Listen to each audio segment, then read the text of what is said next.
Welcome to Instablogs Global Report. This is Sukhmani with new updates and citizen voices from all over the world. The stories for today are: with its surplus food production, is Malawi heading the African Green Revolution? Are educational reforms the only solution to the recent wave of Kenyan student unrest? Can the ways of Japanese popular manga Kosaku Shima remodel the traditional Japanese business? And Iranian rower Homa Hosseini becomes the first woman to gain an Olympic berth.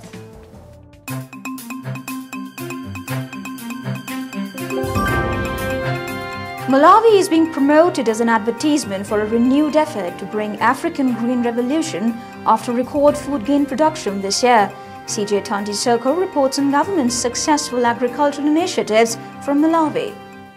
This is Tani Soko, citizen journalist reporting for Malawi for Instablogs. Malawi is being promoted as an advertisement for a renewed effort to bring about an African green revolution owing to the successful fertilizer subsidy program and government's decision to buy maize at higher prices from the local farmers to prevent foreign traders from acquiring the country's maize and hoarding the staple crop. The authorities have decided to set competitive prices to fend off competition from outside the borders, besides trying to keep enough food for Malawian people during the months of December and January when people need food. This is a positive measure that will not only bring relief to ordinary Malawians who have suffered owing to past policy measures which supported huge export of grain to the neighboring Zimbabwe, aggravating the famine condition within the country, but also check illegal hoarding within the country of food commodities causing sharp rise in prices. 3 consecutive good harvests backed by a successful fertilizer subsidy program have also led to surplus production, in fact the highest in the last 10 years.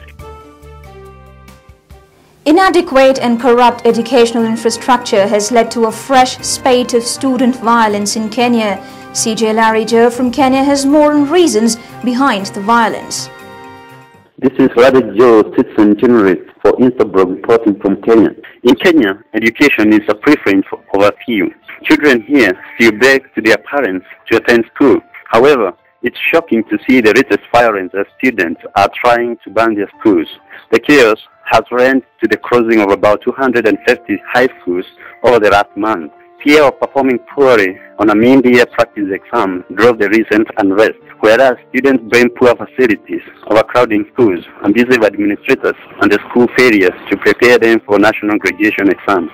The sweeping problem that no one to talk about is the generation divide in Kenya, and the student riots have exposed a fracture between the country's older generation, which holds political and economic power, and those coming of age at a time of high inflation and unemployment. In such a situation, are education reforms the solution is a question that looms large for many Kenyans. Can the popular hero of the manga series Kosaku Shima, antithesis of a Japanese businessman, bring out the inner shima in the ordinary Japanese businessman? CJ Zach has more on the popular manga from Japan.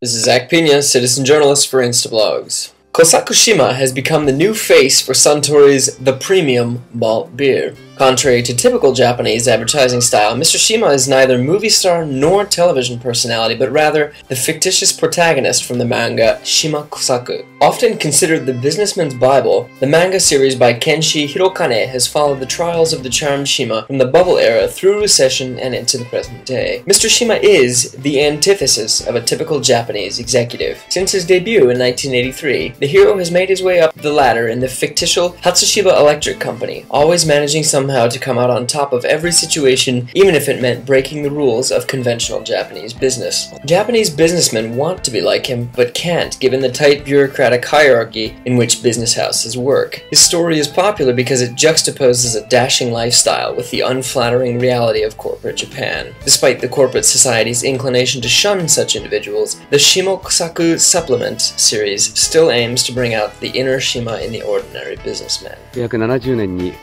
初芝電機産業に入社しました。 Olympian Homa Hosseini's inclusion in the Iranian team has become symbolic of the fast improving condition of women in the Iranian society. CJ Kouroush Ziabari has more on this achievement from Iran.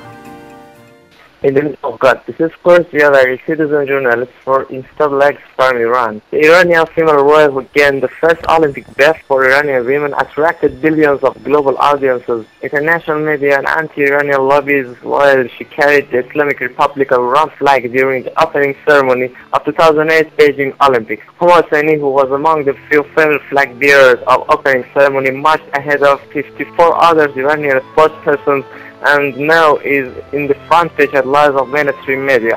Choosing a female flag bearer for Iranian team by the National Olympic Committee was a defeating and decisive answer to those who wanted to pretend that the women's rights are being violated in Iran. Iranian Olympic Committee has predicted that there will be more than 500 Iranian sportspersons participating in 2012 Olympics, most of them females. If you want your voice to be heard by millions, let Instablogs be your choice. You can contact us at cj@instablogs.com. That's all in today's show. We'll be back with fresh updates and more voices. Till then, it's goodbye from the entire team of Global Report.